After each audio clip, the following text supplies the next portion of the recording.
Olá! Estamos aqui para mais uma conversa que vai ficar gravada para depois ir para o YouTube.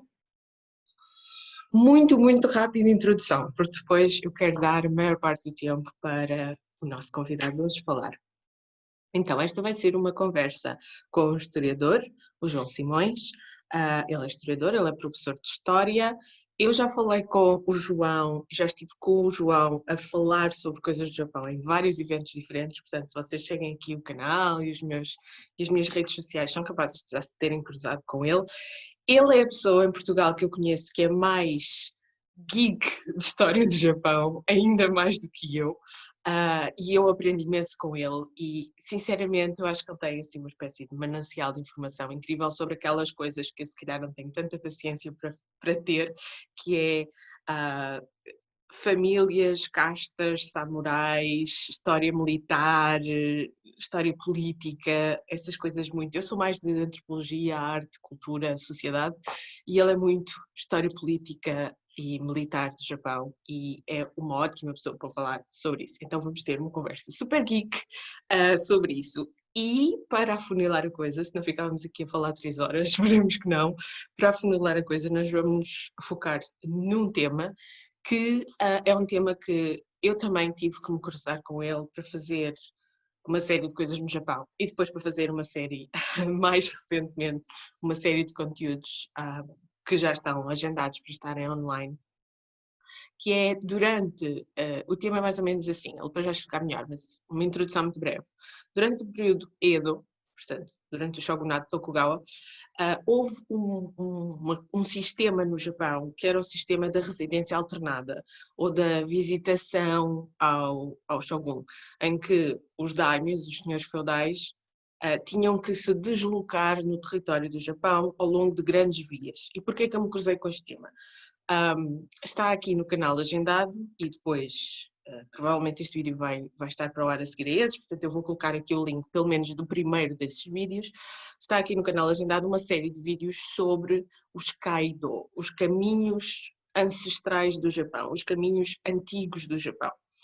Porquê? Porque os Kaido dão aso a um imenso repertório de património cultural e histórico, porque é muito interessante conhecer o território japonês utilizando as vias antigas do Japão, em que em alguns casos são próximas das vias de comunicação novas e noutros casos não são de todo.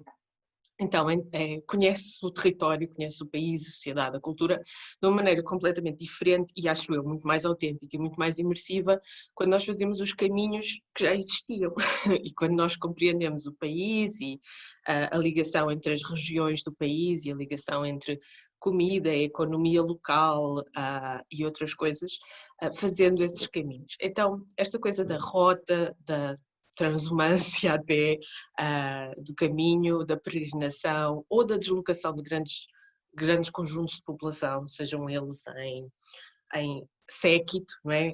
Daimyos e o seu séquito, ou em deslocação de exércitos, ou em deslocação de migrações internas, é uma coisa que eu investigo na parte das rotas do cristianismo do Japão, mas também de outras rotas dentro do território japonês, então cruzei-me muito facilmente com este tema dos caminhos antigos do Japão e, em particular, do sistema da residência alternada e da visitação, que se chama Sankin Kotai, se eu não estou em erro, e que é uma coisa que precisa ter uma explicação também política, não só geográfica, cultural, social, mas também uma explicação política.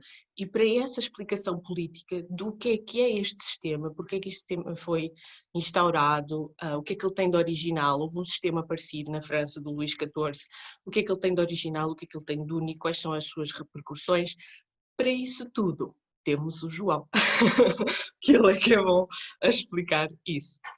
Então, apesar de nós estarmos na mesma cidade, que é a bela e linda primeira capital de Portugal, Coimbra, apesar de nós estarmos na mesma cidade e acho eu que ter na mesma freguesia, nós vamos nos portar bem, devido ao Covid, e vamos fazer isto em internet e vai ficar gravado para vocês verem depois no YouTube. Portanto, a série dos vídeos sobre as rotas dos caminhos antigos do Japão, quais são, o que é que há para ver no caminho, etc. provavelmente vai estar online durante o mês, os vários vídeos durante o mês de agosto e afins, e depois vai aparecer este vídeo, apesar de estarmos a gravar agora num dia muito, muito, muito quente, provavelmente quando for para lá já é o fim do verão, esperemos nós que esteja tudo melhor no mundo nessa altura.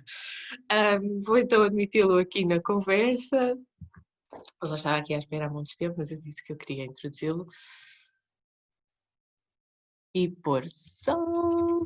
Tenham lá paciência. Olá, João, já me estás a ouvir? Estou? Boa! E consegues ligar a câmara também? Sim, só que ainda estou a fumar. Ai, maus hábitos. Ai, ai, ai, ai. Mas posso ligar, sim. Mas acho que já deve estar operacional. Já está. Epá, tens os headphones espetaculares. Ah, hoje estou em inspiração Shimazu. Os headphones incríveis. Então, eu estava aqui a apresentar-te um bocadinho antes, historiador, professor de História, uma espécie de investigador amador do Japão, porque já estudas isto há muito tempo e nós já nos cruzamos em muitos sítios a falar sobre isto. É Para o verdade. tema de hoje, porque eu já sei que as conversas são como as cerejas, estávamos a tentar focar-nos, ou vamos tentar focar-nos no Sankin Kotai, e nessa realidade política tão específica do Japão que deu aso a que isto aparecesse. Portanto, há um antes que explica porque é que isto aparece Exato. e depois o que é que isto é e quais as suas Como é que consequências. funciona? Sim. Chute. Manda para nós a tua imensa sabedoria. Isso bem. É assim, o Sankin Kotai, como sabes, foi uma das políticas principais do governo do shogunato de Tokugawa, ou do Edo Bakufu, que começou em 1603, oficialmente, com a nomeação de Tokugawa Ieyasu como primeiro shogun, embora, se a gente quisermos ser rigorosos, podemos dizer que já começou em outubro de 1600, depois da Batalha de Sekigahara, quando as fações do Oeste e apoiantes de Toyotomi Hideyoshi foram derrotadas pelas fações de Este, lideradas pelo Tokugawa Ieyasu e pelos seus vassalos e aliados. Obviamente que esta história mesmo da criação do shogunato Tokugawa também é interessante porque de facto isto só é criado em 1615, depois do cerco de Osaka e da destruição da fortaleza de Osaka. Mas pronto, como isto é uma realidade muito complexa, vamos dizer assim, e que teve muitas fases, e nem estou a falar dos dois primeiros unificadores, que isso já é outra história completamente diferente. Mas o Sankin Kotai tinha duas componentes fundamentais. Deixa-me só dar aqui uma introdução, porque quem nos está a ver pode não perceber qual é que é o impacto, lá está, desses episódios que disseste, né? A Batalha de Sekigahara ou Cerca Osaka e o primeiro Shogun, digamos assim. Portanto, as pessoas às vezes podem ter um conhecimento do Japão que é um conhecimento um bocadinho mais superficial. E há uma coisa aqui que eu queria deixar no vídeo, no ar, para as pessoas apanharem, que é o Japão como um Estado unificado, de facto, só vai começar nessa altura. E estamos a falar do século XVI. Portanto, apesar de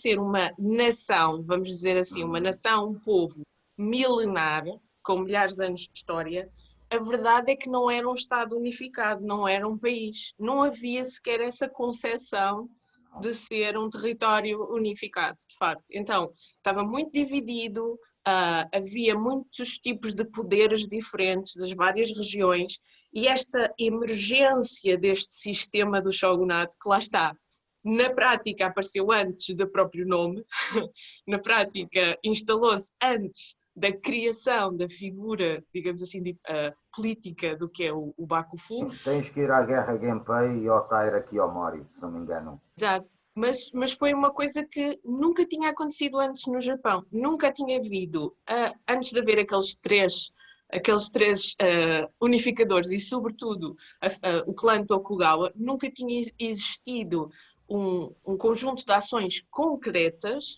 para unificar o território. E então é brutalmente importante porque isto é o aparecimento do país Japão, Sim, sim, da nação como nós a da conhecemos ou nação como nós entendemos a hoje, conhecemos, sim. sim. Que no fundo é um bocadinho depois, mas não assim tão depois, da consolidação das nações europeias. Quer dizer, do outro lado do mundo, os Estados europeus também se tinham mais ou menos configurado entre o final da Idade Média e o Renascimento, em termos Sim, de sim. países com fronteiras e tal, as suas monarquias consolidaram-se mais naquela altura, e alguns sítios, como a Alemanha, até foi mais tarde. Portanto, a cronologia não é assim muito diferente, apesar deles na altura não terem contacto nenhum muito significativo ainda com a Europa. Sim, Foi sim. através dos Aliás, portugueses. fazendo esse paralelo com a Europa, podemos dizer que sim, que o shogunato Tokugawa, e já estamos a falar, ora bem, o Tokugawa Ieyasu, se não me engano, morre em 1616, mais ou menos. E depois é sucedido pelo Hidetada e pelo Iemitsu, que é o filho e o neto. Nesse tempo em que temos o Ieyasu, o Hidetada e o Iemitsu, temos na Europa a Guerra dos 30 Anos, a Exatamente. começar. E é da Exatamente. Guerra dos 30 Anos que resulta aquilo que é a Europa moderna, Sim, contemporânea. exatamente, a Europa moderna. Por Portanto, isso os processos as nações estão-se a definir como Estados-nação mais ou menos em paralelo, em termos de dar um zoom out para a história global, para as Exato. pessoas perceberem como é que estas coisas se relacionam. Força, quando estabelece o Shogunato Tokugawa, o Bakufu, aparece este sistema, o Sankin Kotai, que era uma coisa que transformou muitíssimo a política japonesa. Força. Sim, a política e a economia do próprio país em si. Porque o Sankin Goteia, como eu estava a dizer, tem duas vertentes. Uma é uma herança do governo do Toyotomi Hideyoshi. Ou seja, porque durante o governo do Toyotomi Hideyoshi, podemos balizá-lo em termos cronológicos, entre 1584 até 1598, que acho que é quando ele morre, ele, enquanto estava a fazer a unificação política do país, porque de facto foi ele que concluiu a unificação política do país, não em termos administrativos e militares, mas em termos territoriais. Foi no governo dele que essa unificação de Honshu, Shikoku e Kyushu aconteceu ao Kaido. É uma outra história que até dá para fazer um programa inteiro sobre isso à Sim, parte. já é excepcional. Mas pronto, mas ele, durante esse tempo em que ele esteve à frente do Japão, não como Shogun, porque ele nunca teve esse título, porque o Toyotomi Hideyoshi tinha um problema para a corte imperial, é que ele não era da aristocracia. Exatamente. Ou seja, era um indivíduo que era um soldado que foi subindo a pulso na hierarquia dos Oda e depois conseguiu ter um grande número de apoiantes entre os herdeiros de Oda Nobunaga e conseguiu de facto assumir o poder. Por isso é que ele nunca foi tratado como Shogun, mas foi-lhe dado o título de Kampaku, ou o título de regente. Pronto. Na essência, ele governava o país, mas não era um Shogun, basicamente. Como nós depois o vamos conhecer na E época. essa meteórica ascensão social e política acabou por custar-lhe a vida mais tarde, porque muitos biógrafos atribuem depois ao seu assassinato esta ideia de ele ter furado o sistema de castas de uma maneira bombástica, não é?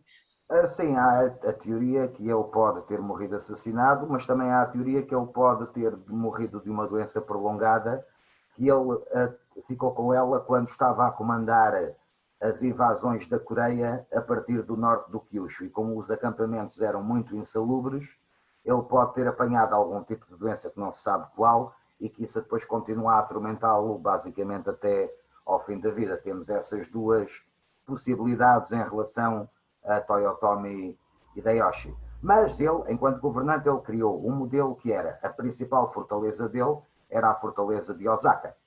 E então, como é que ele fazia para garantir que os daimios lhe continuavam a ser fiéis? Ele obrigava que todos esses daimos que estavam sob a sua tutela enviassem as mulheres e a família para o castelo de Osaka ou para as imediações do castelo de Osaka, de forma a ficarem como uma espécie de reféns para evitar que houvesse uma revolta generalizada contra o seu governo.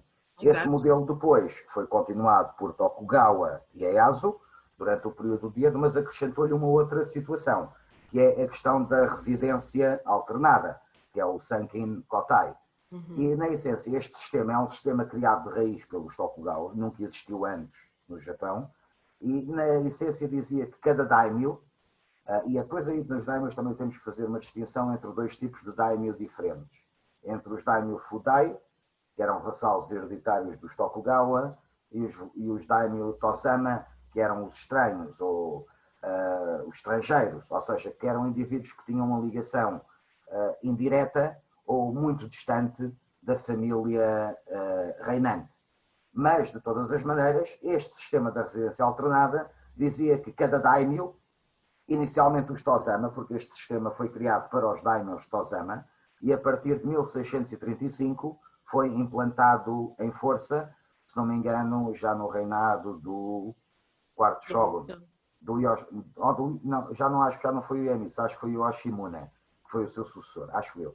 Não posso estar enganado, mas portanto não tenho a certeza se foi o Iemitsu. Portanto, foi... o paralelo, mais uma vez, para quem está mais familiarizado com a história europeia, o paralelo seria o sistema de clientela europeu, em que nós temos da nobreza, depois temos a chamada clientela da nobreza, que são as casas com uma relação de vassalagem direta, e temos os que não são clientela direta, nem sequer são criados no sentido de pessoas dessas famílias postas nas famílias nobres e criadas com elas, que é daí que vem a palavra mal criados. Portanto, são pessoas que não têm nenhum tipo dessa relação, mas que, para garantir a sua fidelidade, são convidados, com muitas aspas, porque aquilo é um convite à força, são convidados a ter, numa primeira fase, os membros da sua própria família, na prática, sequestrados, dentro do castelo do Shogun, e depois, mais tarde, a eles irem lá passar algum tempo e terem residência. Não é? Portanto, e estes daimyos, sejam os Tozai ou os outros, estes daimyos, nos seus territórios, eles eram efetivamente reis. Não é por acaso que nas fontes portuguesas da época, dos séculos XVI e XVII, falam deles como rei do bungo, rei disto, rei daquilo.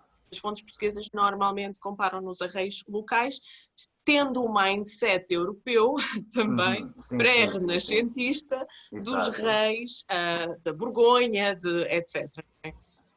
Exatamente. E lá está, este sistema começa em 1635 pós-Tozama e depois em 1642 é alargado para os Fudai. E este sistema dizia o quê? Que de ano a ano, este daimyo tinha que fazer uma espécie de grande procissão com os seus samurais e com os seus vassalos, chamada, ora bem, deixa-me aqui ver o nome, Daimyo Gyoretsu, pronto, a procissão, em que eles vinham dos seus domínios para Edo, ao longo de uma das 5 estradas criadas com partida de Edo para outras partes do território, que é o sistema Gokaido. Obviamente que este sistema do Sankin Kotai era uma forma do governo Tokugawa de controlar esses daimyos, controlar esses domínios. Não tanto por causa dos daimyo Fudai, porque os daimyo Fudai habitualmente tinham domínios pequenos, mas estavam localizados em pontos estratégicos, vamos dizer assim, que protegiam o acesso à região do Kanto ou à própria cidade de Edo. Pronto, eram basicamente os escudos que protegiam os Tokugawa de algum tipo de ação militar que pudesse ser desencadeado por outras famílias que faziam parte desse grupo dos Tozama. Entre estas famílias, temos os Mori do Honshu Ocidental, temos os Shimazus do Kyushu, temos os Date do Norte, temos os Uesugi do Norte, por exemplo. Há mais umas quantas, mas estes nomes provavelmente são familiares. E por causa dos Shimazu de Kyushu, fizeram-se mais caminhos para além dos Gokaido. Portanto, há pelo menos duas rotas em Kyushu, especificamente por causa do clã para eles, Shimazu. Para depois terem acesso ao mar interior, para poderem fazer, por um lado, a passagem pelo Honshu Ocidental, ou então vinham mesmo por via marítima, por aquilo que se chama o mar interior. A rota é até Kita-Kyushu, portanto, depois tem a ligação com o Honshu. Sim. Exatamente, e aí tens a ligação de Honshu, ou então podias ir por via marítima. E então ias por aquilo que se chama o mar interior, que é o espaço de água que está entre Honshu, Shikoku e Kyushu, basicamente, e que terminava a rota em Osaka, Sakai, etc. Mas este sistema, para além disso, obviamente que tinha por objetivo fortalecer o poder do shogunato perante essas famílias. Mas, ao mesmo tempo, era uma forma de liquidar também a riqueza dessas famílias. Ora, Porquê? está muito importante. Exato. Porque estas famílias, além de terem que ir de ano a ano para Edo e estarem na capital, eles tinham que garantir, em termos financeiros, a manutenção de um palácio que estivesse de acordo com o seu estatuto hierárquico. Porque também temos que ter presente que nem todos os daimyos tinham a mesma importância ou o mesmo estatuto hierárquico. Isso dependia do zana, ou dos domínios que estavam sob o seu controle. Mas a questão dos domínios, que só foi abolido em 1871, já depois da restauração Meiji, no sentido da reforma administrativa, que depois converte os zana e as províncias naquilo que são hoje em dia conhecidas como as prefeituras. Exato, portanto, os domínios acabaram por transitar quase igualmente para as prefeituras, sim. Tirando aqueles que eram demasiado importantes e foram fragmentados em 2 ou 3 prefeituras diferentes. Mas essa situação, além de consumir os recursos desses daimyos na manutenção desse palácio, também lhes consumiam os recursos no sentido de fazerem a procissão de ano sim, ano não, para Edo, porque não era o shogunato que pagava essa deslocação, eram as próprias famílias que tinham que pagar essa deslocação do seu próprio bolso. E depois lá está, quanto mais importante fosse a família, por exemplo, mais samurais tinha que levar como retainers. E eram indivíduos que eram pagos e armados. E tudo isso era despesa. Foi uma forma que os Tokugawa criaram no sentido de impedir que essas famílias voltassem a ter capacidade económica ou financeira para criar exércitos nos seus territórios, de forma a poderem atacar a zona de Kanto, ou o território natal, vamos dizer assim, dos Tokugawa. Há ali uma drenagem massiva de recursos financeiros, porque normalmente estas procissões levavam assim entre 150 a 200 pessoas para um daimyo bem posicionado. E como tu estavas a dizer, e muito bem, era preciso pagar a todas as pessoas que estavam no séquito, e a comida, e os medicamentos, e a dormida, e a passagem. Está bem que em alguns sítios onde eles iam passando, sobretudo ainda dentro dos seus domínios, antes de saírem da fronteira dos seus domínios, os seus vassalos ainda eram obrigados a dar-lhes dormida e comida. Mas uma vez que eles começavam a passar pelos domínios dos outros, porque eles tinham que passar por vários destes territórios, eles já não podiam obrigar dado aos vassalos dos outros. Então eles tinham que pagar o alojamento, a comida, os médicos, os enfermeiros que precisassem, as mulheres, não é? Para entreterem aquele pessoal todo. Portanto, eles iam gastando dinheiro pelo caminho, era uma drenagem imensa. E era uma procissão de pompa e circunstância. Os vassalos, mesmo não os seus vassalos diretos, mas os vassalos do outro território, eram obrigados a ajoelhar-se à beira da estrada quando eles passavam, como daimyo que eram. Exato. E depois havia também muita gente que se aproximava destas procissões para pedir dinheiro, não só monges, mas também outros, quiromantes, contadores de fortuna, etc. Portanto, estamos a assistir à formação no Japão de uma coisa que eu acho que é muito interessante a maneira como isto se relaciona com o aspecto também da presença dos portugueses no Japão, a existência destas procissões no território japonês, feitas com muita pompa e circunstância, em que o objetivo é mostrar o poder, mostrar a riqueza, mostrar o luxo ao longo de um percurso no território, ao longo de uma estrada e depois passando por dentro das cidades.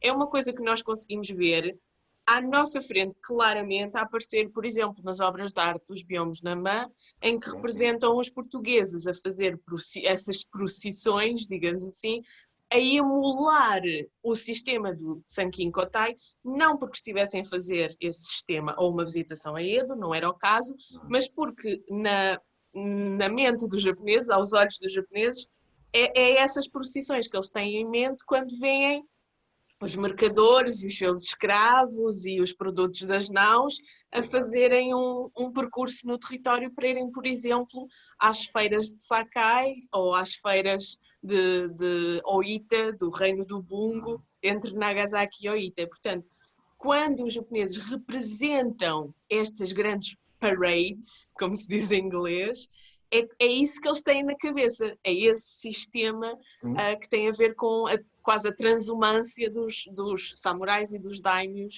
no território em grandes grupos e que levavam animais vivos e que Sim, sim. levavam todas essas coisas, não é? Sim, porque inicialmente o Sankin Kotai não era um serviço, não era uma situação em que era o daimyo deslocar-se. Basicamente o Sankin Kotai nasce no tempo do IAS como uma prestação de serviço militar.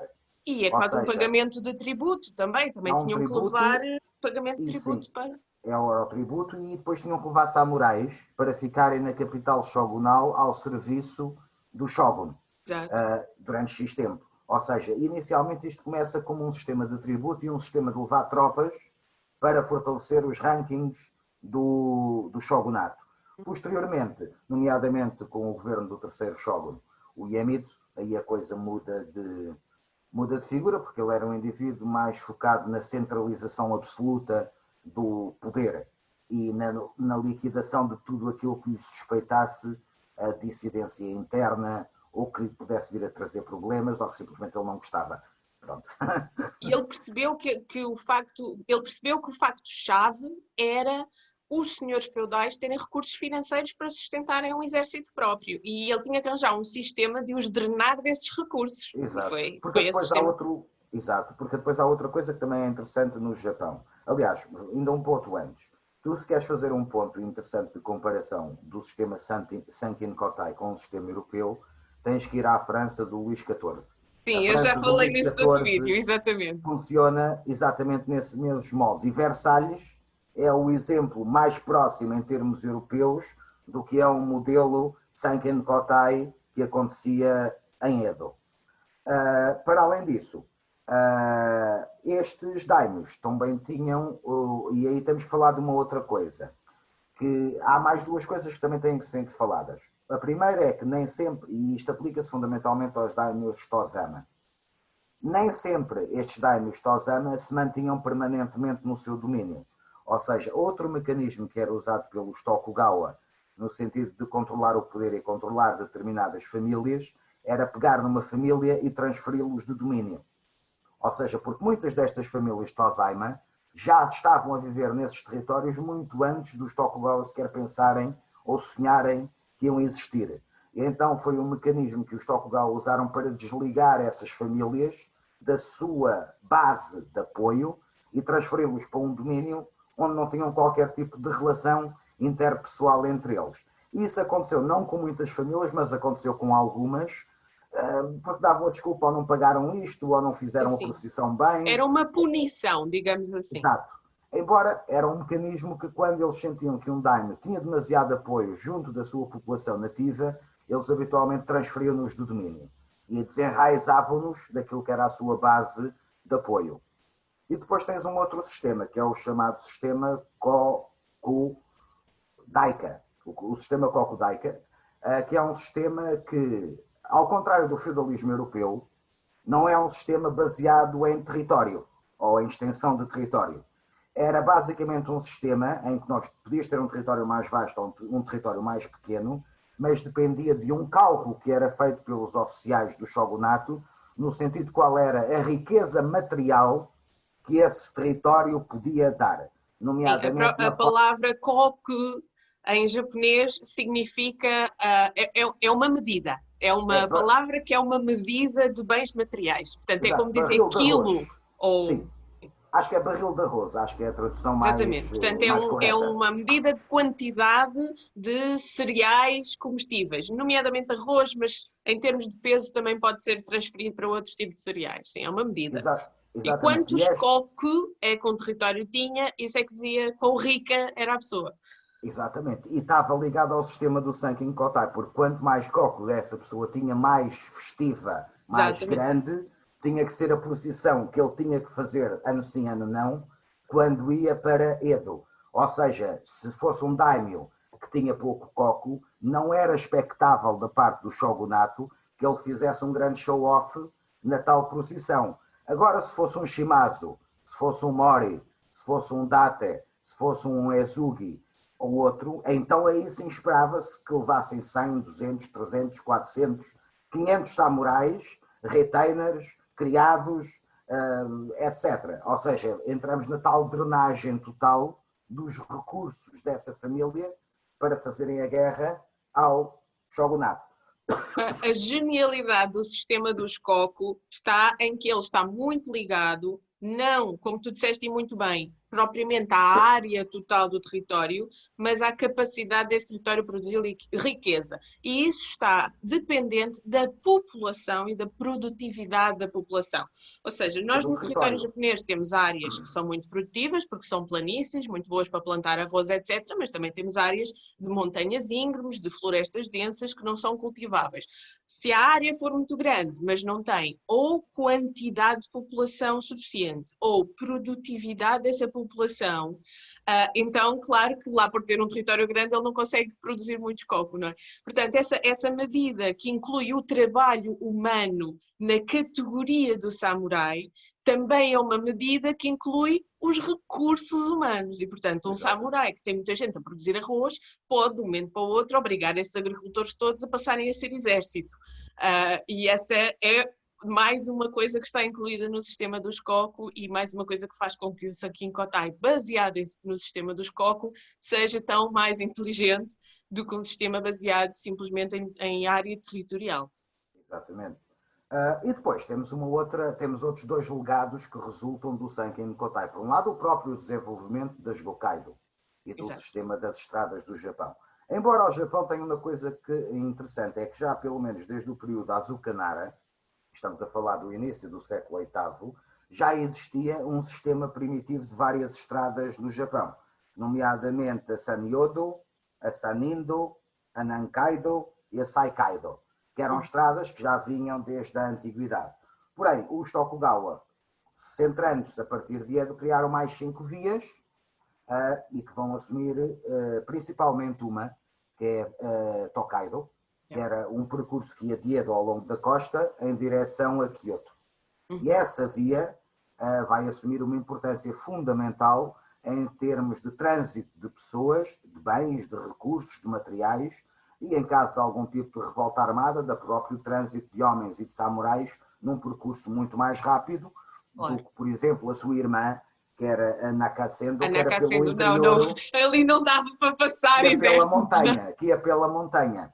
Não dá. Uma Mas pessoa que era... passa a Nakasendo ainda hoje em dia, há partes em que tu estás aqui e ao teu lado está um desfiladeiro brutal, Exato. não é? E um cavalo e tudo. Exatamente. Por isso, a Nakasendo era pouco usada e era fundamentalmente usada pelos daimyos que vinham das antigas províncias de Shinano e outros que eram daimyos interiores, que viviam em zonas de montanha e que vinham por aí. Mas alguns até preferiam desviar em direção a Osaka e a partir de Osaka apanhavam a Tokaido, que era uma via muito mais segura em A termos partir de ali do trânsito. lago Biwa, nem sequer precisavam de ir propriamente a Osaka. Sim, exato. A partir do Biwa, aquele tinha uma cortada que baixava para a Tokaido e eles a partir daí podiam entrar na Tokaido. E o que é que isto fez? Isto levou e motivou à construção destas vias, destas estradas, e ao mesmo tempo que estas estradas foram desenvolvendo, foram-se construindo aldeias, vilas, coisas comerciais ao longo do seu percurso. Porquê? Porque estas procissões, como levavam muita gente, por mais recursos que um daimyo pudesse ter acumulado no seu domínio, quando chegava ao meio do percurso, a maior parte deles já tinha consumido tudo aquilo que tinha recolhido.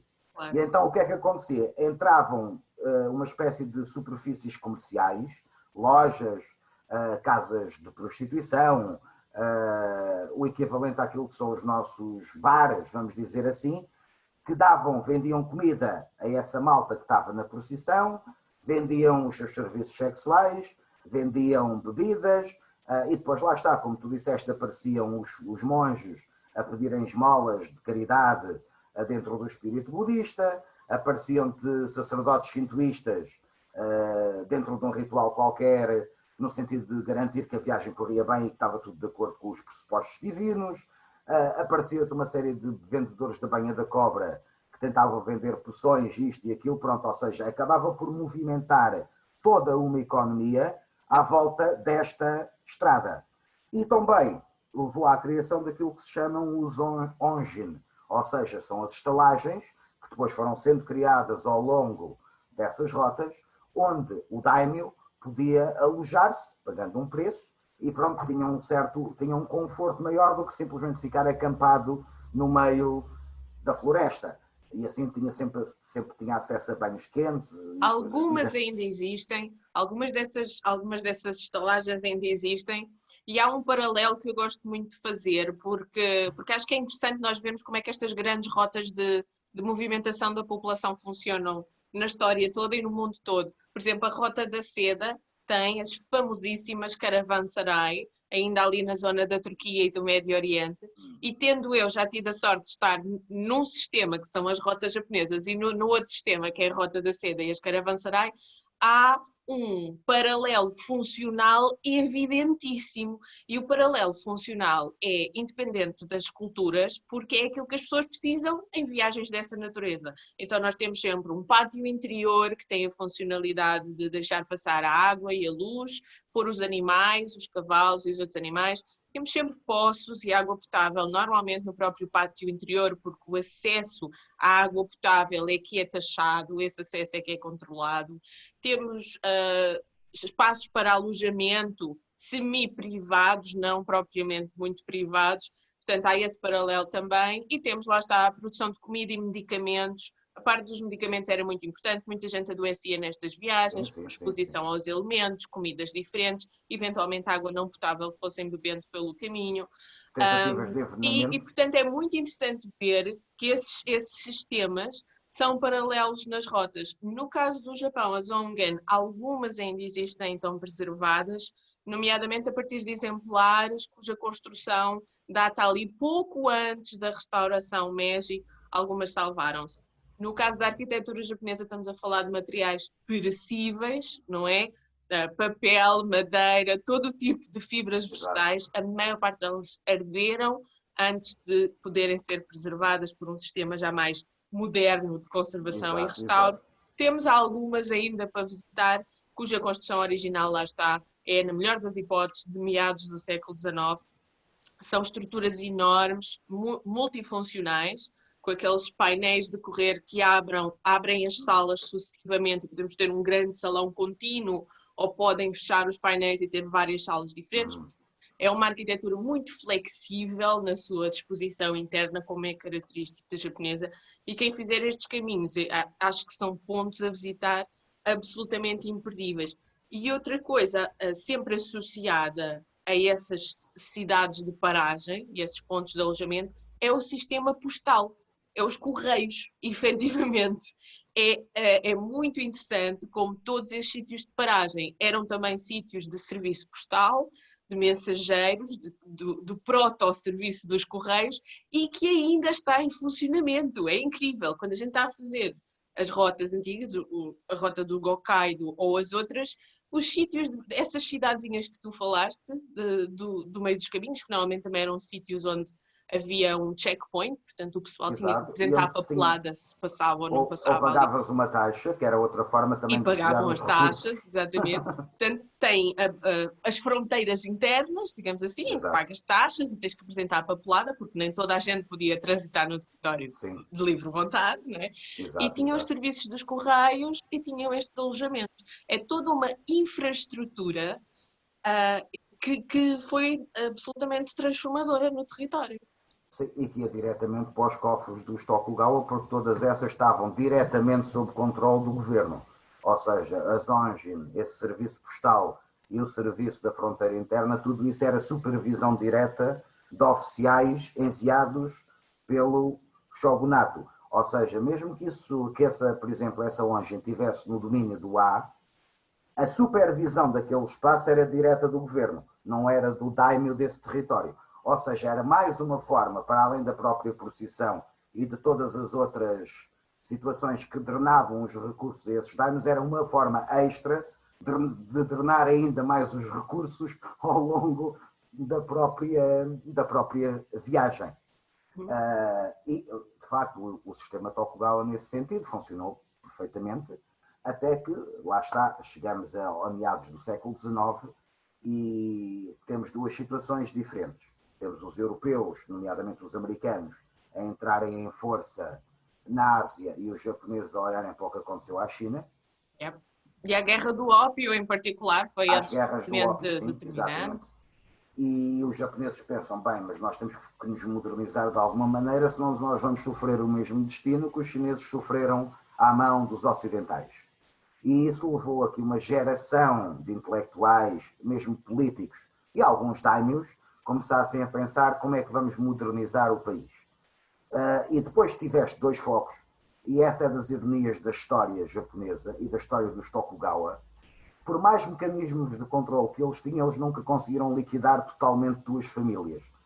Foram os Shimazu de Satsuna e os Mori de Shonshu. Meus queridos Satsuma do Sul. Exatamente. Os então Satsuma ali em Kyushu mexeram com muita coisa. Exatamente, foi. O domínio de Satsuma e o domínio de Shonshu aliaram-se e então criaram um exército nacional respaldado por várias autoridades dentro da corte imperial, incluindo o próprio imperador, e não estou a falar ainda do imperador Meiji, estou a falar do pai, o imperador Kamei, porque consta que o próprio imperador Kamei já estava metido nesse processo da restauração imperial e que terá sido, entretanto, depois assassinado no processo, porque o shogunato achou que era mais fácil controlar um puto como o imperador Mutsuhito do que propriamente um homem já plenamente adulto e no uso pleno das suas faculdades. Pronto, há essa história que ele terá sido assassinado por isso mesmo, porque ele já estava em contacto com esses líderes rebeldes e já estava a desencadear o processo revolucionário que depois se vai concretizar entre 1868 e 69, naquilo que é a Guerra Boshin, que derruba o shogunato Tokugawa e processa a restauração Meiji, dando origem ao Japão contemporâneo, basicamente. E agora, estes sistemas, é engraçado, é que depois estes sistemas, no tempo Meiji, continuaram a ser usados, mas de uma outra forma. Ou seja, este sistema das rotas, das estradas, etc., depois com a Revolução Industrial Japonesa, vão ser os pontos onde as infraestruturas da era Meiji, não digo que vão ser montadas em si, mas vão ser montadas em sistemas paralelos e que vão seguir, grosso modo, estes percursos históricos dessas rotas que vieram da época do shogunato e que ainda hoje existem. Por isso, em grandes autoestradas e vias rápidas, etc., que se a gente fizer esses percursos, ou mesmo das linhas de caminho de ferro, grosso modo, correspondem em paralelo a este sistema de vias Tokaido e de é rotas. talvez o melhor exemplo, até porque se chama a rota do Shinkansen Tokaido. Lá está. Sim, é uma das que é o melhor exemplo. Outro exemplo será também o caminho para Nikko. O Nikko Kaido é um dos Gokaido, é um dos 5 caminhos, e o próprio shogunato Tokugawa já tinha instalado o hábito de fazerem procissões aos santuários de Nikko, até porque os primeiros shoguns do clã Tokugawa estavam lá sepultados, então aquilo era o local da alma do governo do Japão como ele existia durante o shogunato Tokugawa, durante o período Edo, e então eles iam prestar homenagem aos seus antepassados, aos santuários de Nikko, e por isso é que o Nikko Kaido se desenvolveu tanto também. Portanto, o Nikko Kaido era... Diz. É na zona do Tsunomiya, né? Sim, passam por Utsunomiya, portanto, a primeira parte do caminho é até Utsunomiya, e essa parte do caminho é comum a 2 Kaidos diferentes,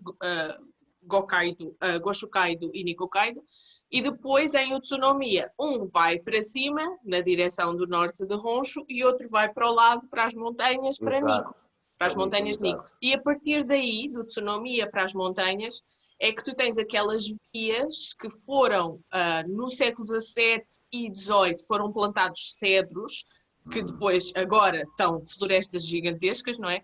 Aqueles cedros maciços, que dão aqueles caminhos muito característicos, que parecem muito fininhos, mas a estrada em si não é nada fininha, cabem ali umas boas 20 pessoas ao lado umas das outras. O que acontece é que tu tens aqueles cedros imensamente altos, e agora é Parque Natural classificado, portanto já temos a certeza que ele não vai ser destruído, em princípio, não é? Deus queira que não.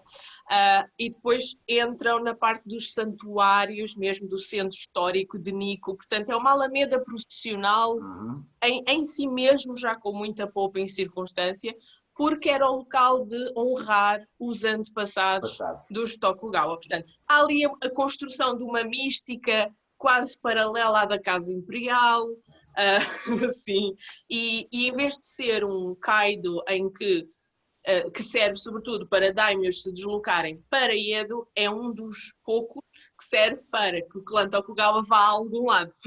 Portanto, no sentido ao contrário, o Nikko Kaido tem essa particularidade. E essa coisa que tu disseste dos usos póstumos é interessantíssimo, porque o Nikko Kaido é uma das vias turísticas mais desenvolvidas no Japão. A montanha de Nikko e os santuários de Nikko, até por serem património da Unesco classificado, aparecem em todos os programas turísticos de venda de rotas do Japão.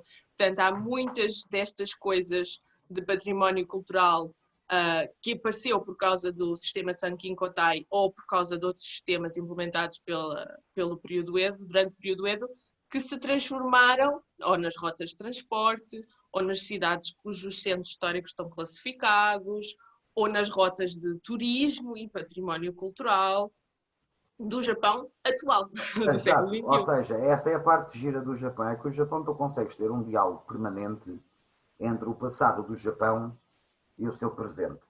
E é uma dinâmica muito interessante que o povo japonês tem, é conseguir juntar, mesclar esse passado e esse presente e eles conviverem lado a lado, com novas formas, com novos mecanismos, mas ele está lá, estará sempre, é eterno, permanece, é inalterável.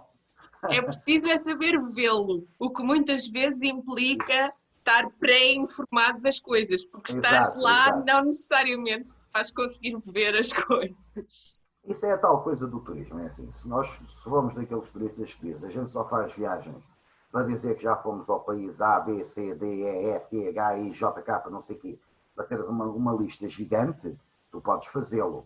Mas isso não é usufruir, na minha opinião, verdadeiramente do turismo. O turismo tem que ser apreciado nas suas outras vertentes.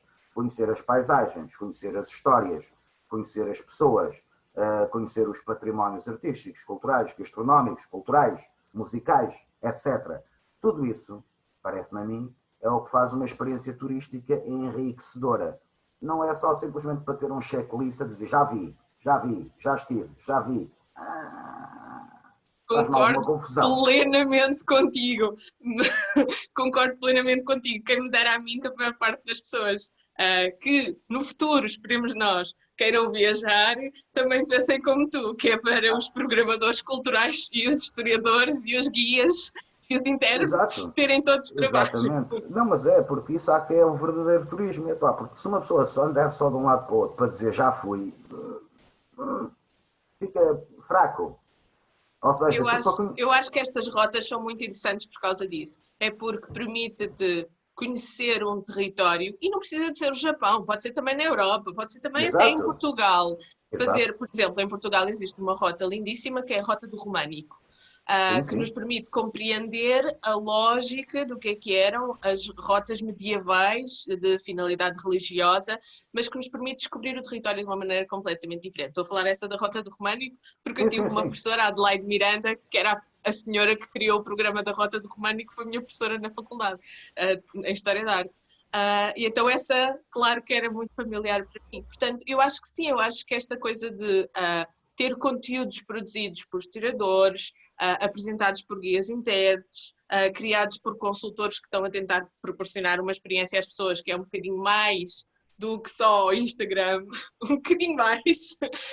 Eu também acho que é isso. Sobretudo, cada vez mais, eu acho que está-se a avizinhar que num futuro imediato as viagens sejam um pouco mais complexas de planear, talvez um pouco mais caras, uma vez que os serviços retomem, e, portanto, talvez isso proporcione às pessoas que pensem melhor como é que as pretendem fazer e o que é que pretendem tirar daí. Pode até ser bom ter menos visitantes, mas melhores visitantes, tanto em Portugal como no outro lado qualquer, também no Japão. Dava jeito que o turismo passasse a ser mais um turismo de qualidade do que de quantidade. 100%, acho que sim. Estou plenamente de acordo contigo. Porque para teres turismo de quantidade, tens os ingleses ou os holandeses vão para o Algarve. Estão todos na Rua da Hora a mamar cerveja até às tantas da noite. Isso é o turismo Eu em nem vou quantidade. pronunciar em relação a isso, porque essas opiniões dividem-se muito. Há muitos operadores turísticos que Eu sei, adoram a quantidade. Eu eu pessoalmente sei. acho que não, mas pronto. Não, eu acho que é uma brutalidade e é uma falta de, não sei, ou seja, epá, uma pessoa ir fazer férias para estar a beber, epá, foda-se, bebe em casa. Mas olha, em relação ao Japão e à criação de produtos turísticos da cultura japonesa, tu falaste há bocado até da diversidade gastronómica e isso fez-me lembrar um caso particular que eu acompanhei, porque como tu sabes, trabalho com a Prefeitura de Sim, exato. Nagasaki e com a construção destes patrimónios culturais. A Prefeitura de Nagasaki aliou-se a várias outras prefeituras da ilha de Kyushu já há bastantes anos atrás e criaram este conceito turístico para tentarem promover inicialmente o turismo interno. Eles ainda não estão muito, é uma coisa que esperemos que possamos desenvolver no futuro, mas Uhum. inicialmente o turismo interno à volta da ideia, e é isto que eu acho que é muito giro, da rota do açúcar, a rota dos produtos doces. Porque é uma particularidade da ilha de Kyushu ter acesso privilegiado ao açúcar, o resto do território japonês praticamente não tinha acesso a açúcar.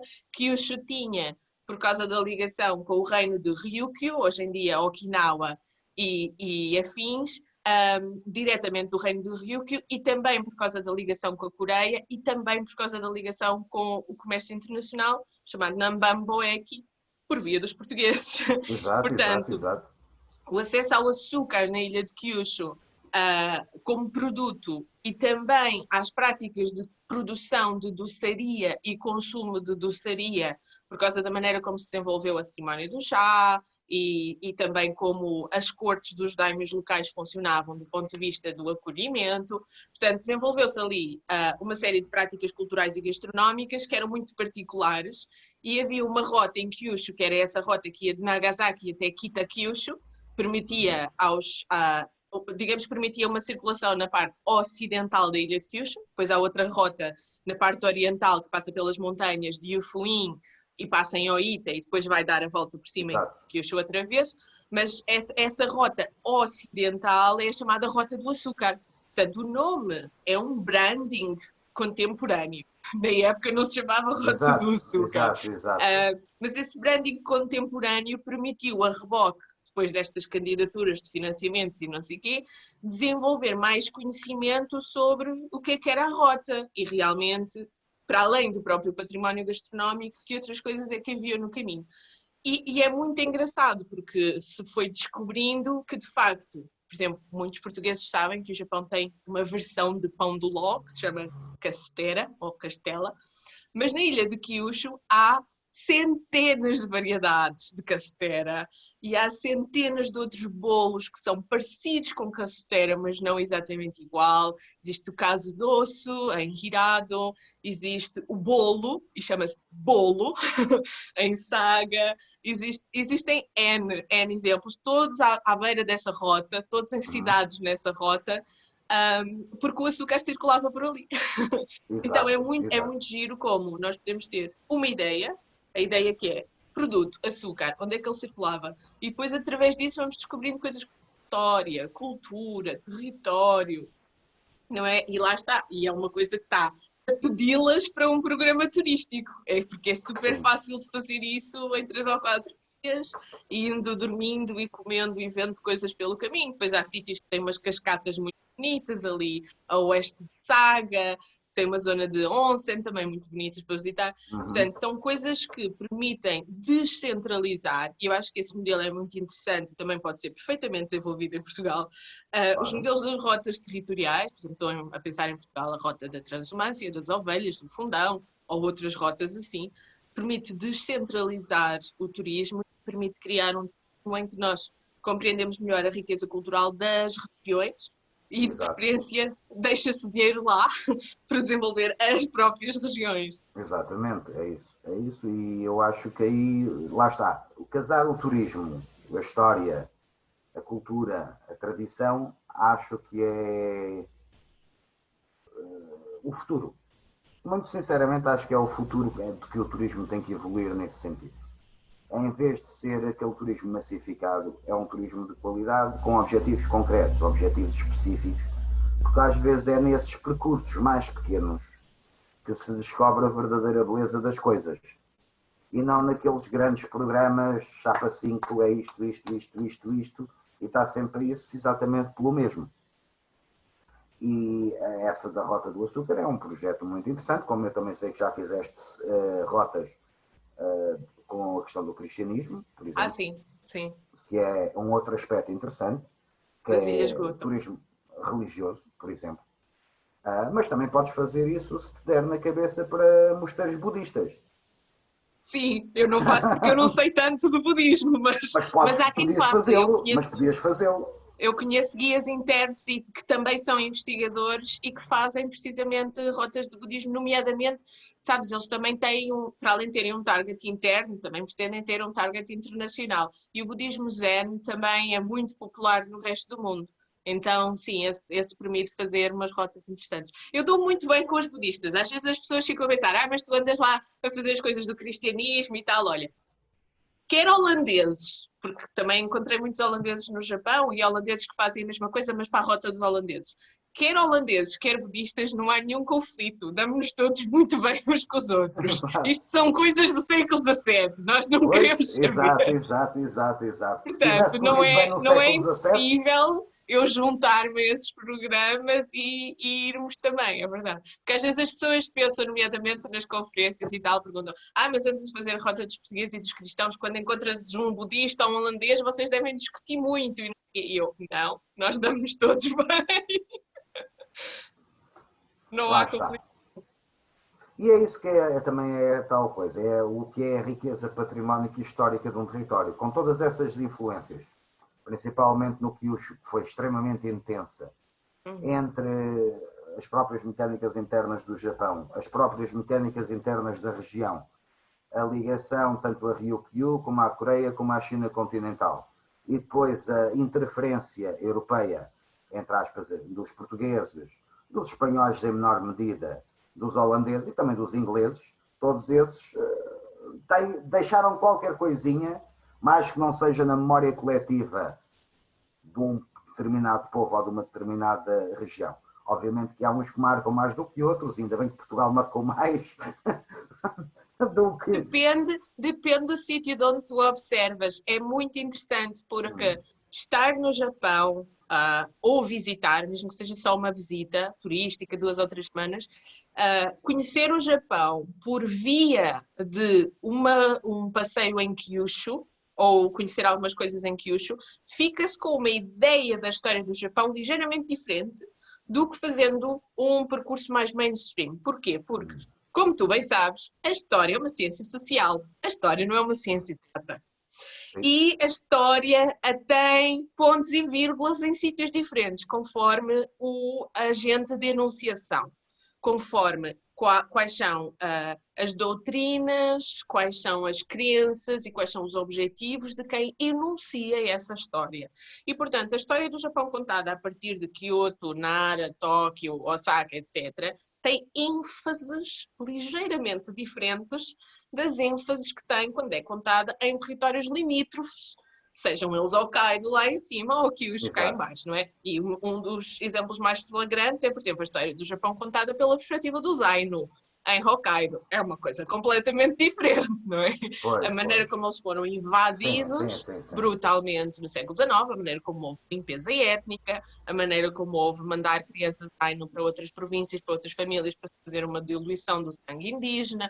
Portanto, todas essas questões, os burakumin, portanto, contar a história do Japão através das fronteiras, através das minorias étnicas, através dos territórios marginais, em todo o sentido também criativo que isso tem, eu sempre achei muito interessante. Acho que é mais interessante até do que o mainstream. Mas é uma coisa que se as pessoas não forem lá, passa-lhes completamente ao lado. Olha, dentro dessa ideia, olha, é um bom percurso para o Hokkaido, a rota dos produtos lácteos. Completamente. E eles estão a fazer isso em força, porque acho que há uma crescente preocupação com a qualidade, a sustentabilidade, a ideia de tu teres a criação de animais de uma maneira que é ecologicamente sustentável, mas também do ponto de vista da qualidade de vida dos animais. Por exemplo, nós portugueses temos a sorte de termos disponíveis laticínios dos Açores. E temos todos aquela ideia na cabeça dos prados açorianos e as vaquinhas felizes, não é? Pronto, isto não estou a passar a publicidade, mas todos os portugueses conhecem essa imagem, não é? Exato. Para os japoneses o equivalente é Hokkaido. Sem dúvida. Exatamente. A ideia de onde há criação de animais e natureza e prados felizes com vaquinhas felizes. Por acaso, nas Ilhas Goto, que é uma coisa muito mais pequenina, eu também vi isso. Portanto, não há cercas, as vacas estão lá. Se tiveres um bocadinho mais, se fores uma pessoa mais assustadiça, não te recomendo de andar por lá, mas eu ando, está tudo bem. Tive tios que tiveram vacas, portanto estou familiarizada. Mas tipo, tu andas a passear na ilha e podes ver uma vaquinha a passear, porque não há cercas, não há nada.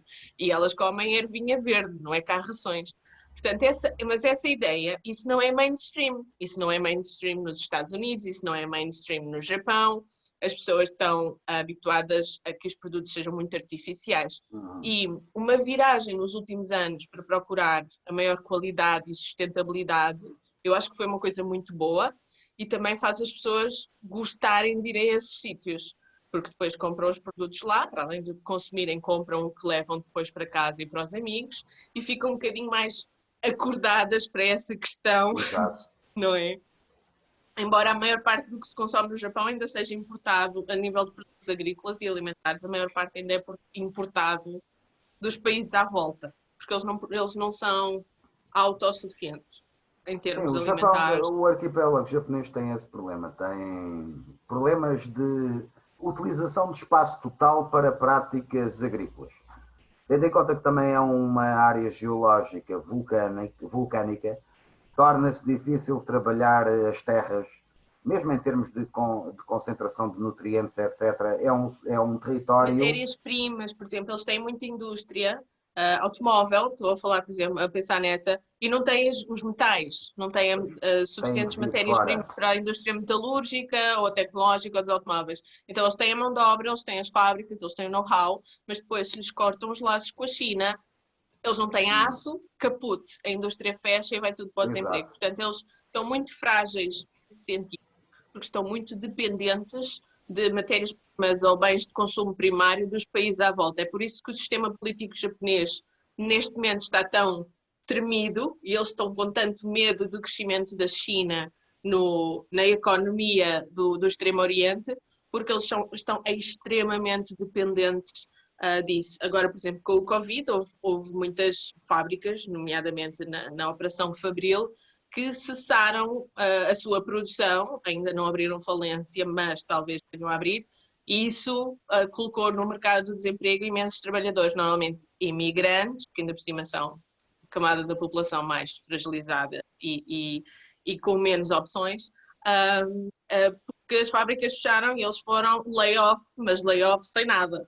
Layoff, olha, vai para casa. Alguns vistos acabaram, tiveram que voltar para os países deles, estás a ver? Então, sim, é um país que tem a tendência, às vezes as pessoas não percebem, mas porquê é que o Japão está tão virado à direita, porquê é que tem aquele governo e não sei o quê? É porque é uma população que está muito assustada com o que está a acontecer ali na economia do cantinho do mundo deles. Sim, aliás, e mesmo não defendendo o Japão, se a gente formos para o século XX, a grande motivação da Segunda Guerra Mundial do Japão foi a caça de recursos, a caça de matérias-primas. Sim. Foi isso que motivou o Japão, vamos dizer, à guerra. Obviamente que depois temos questões de âmbito diplomático, etc. Mas a grande questão do Japão era os recursos. Sim. Era a questão dos recursos. Porque a partir do momento em que, por exemplo, quando o Japão ataca a China e conquista a Manchúria, o seu principal importador de matérias era os Estados Unidos. Cortaram. Logo a indústria do Japão começou a paralisar. Resultado, objetivamente, se eu fosse um comandante militar japonês, ok, aqui perto onde é que eu tenho recursos que possam substituir aqueles que vinham dos Estados Unidos? Indonésia. A invasão de Singapura, sim. Singapura, Indonésia, etc. Porquê? Porque eram zonas onde havia petróleo, havia matérias-primas, havia metais, havia tudo e mais alguma coisa. Ou seja, isto não justifica, como eu disse, as ações... Mas é uma lógica subjacente ao comportamento. Mas existe, e convém também às vezes falar-se dessa situação, Tudo bem, é verdade que o Japão teve uma versão imperialista, militarista, etc., que não é diferente das outras potências europeias, porque, aliás, como estávamos a falar há pouco, o Japão aprendeu à conta daquilo que aconteceu à China e a sua industrialização é feita com o seguinte pensamento, no sentido de não ser alvo do mesmo da China e ficar em pé de igualdade com as potências ocidentais. Claro, Obviamente, foi um copy-paste. O governo Meiji é um exercício de copy-paste das monarquias constitucionais europeias e é muito interessante fazer essa principalmente comparação. do Império Alemão. Exatamente. É muito interessante ver como, por exemplo, o sistema ferroviário, o sistema escolar, as universidades. As universidades de saúde e medicina, é muito interessante o ensino da medicina e as práticas científicas, uma série de setores de modernização da segunda metade do século XIX no Japão foram realizadas embaixadas, não é, de intelectuais aos vários países europeus e também aos Estados Unidos, e depois eles voltaram para o Japão e depois efetivamente criaram esses sistemas para o Japão. Portanto, a ideia deles é vamos copiar as grandes potências ocidentais para que eles nos considerem um país em pé de igualdade com eles e não nos invadam e não façam connosco o que fizeram ali com a China, claramente. Exatamente. E depois, à conta disso, apareceu um whisky muito bom japonês e uma cerveja muito boa japonesa, que eu sei que já viu 2 programas acerca disso. Porque houve um indivíduo que foi para a Escócia, apanhou o método de produção do whisky escocês, trouxe-o para o Japão. E com a cerveja fizeram a mesma coisa. Tens que ir comigo lá, que eu levo-te essas fábricas. Eu gosto muito de fazer tours de comida e de bebida, porque à conta disso a gente conhece coisas muito boas. Por acaso, é uma das curiosidades que eu tinha, era visitar essas fábricas, porque eu acho que elas ainda estão em funcionamento. Sim. E eu já consumi, já bebi, e aquilo é mesmo, tem qualidade, tem muita qualidade, sem dúvida alguma. Mesmo a mais rudimentar cervejaria artesanal no Japão é brutalmente melhor do que qualquer coisa engarrafada. Olha, João, vamos ficar por aqui. Nem sei quanto tempo é que a gente teve a falar, mas já deve ter sido um bocado. Deixa eu ver se foi para aí 1 hora. Deve ter sido à volta de 1 hora. Foi. Sim, mais ou menos, que é a volta destes vídeos. Olha, eu vou deixar aqui uma série de links no canal para outros vídeos em que aparecem comentários destes. Vou deixar também aqui o convite. Quem tiver perguntas sobre história do Japão, já percebeu que o João gosta de falar disto, portanto, façam comentários nos vídeos ou mandem e-mail, que os e-mails e os contactos estão na descrição do vídeo e a gente pode sempre fazer falar de outra coisa qualquer. Exato. História europeia, ou do Japão, ou da relação entre os dois. Muito obrigada pelo teu tempo no fim de semana, João. Não, obrigado eu, foi um prazer. Continua a proteger-te do calor que isto está. Está infernal, literalmente está infernal. Uma grande beijoca, bom fim de semana, obrigada. Obrigado. Cumprimentos a todos os teus seguidores. Obrigada.